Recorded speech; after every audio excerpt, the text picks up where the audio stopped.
Ben from A&I Coatings here with Carmel Interiors this morning at a beautiful site in Joadja where Carmel is using Seal and Peel. Good to meet you, Carmel. What do you think of Seal and Peel? Oh, it's a fantastic product. I swear by it. We've been using it for years. As soon as we enter a project, we pretty much apply it to protect the glass from overspray, from dust, everything. So it's exceptional. And then when we remove it and we leave the job, it looks like we've never been here. And the end result, once we remove it, the glass is brand new. So yeah, it's extremely professional and it just makes our work, our finish also look amazing.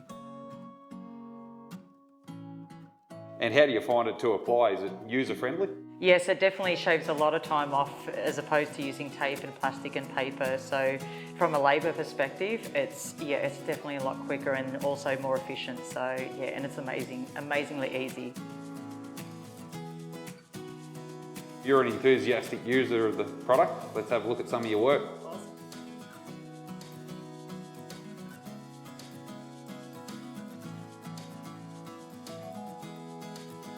Lightly sand the timber, sanding with the grain, prior to application of Seal and Peel.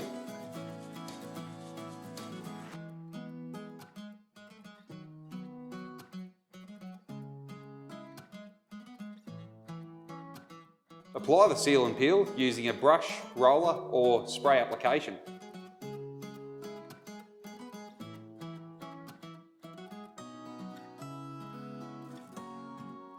Allow the Seal and Peel to cure for a minimum of 1 hour at 25 degrees and then apply the subsequent primer and top coat.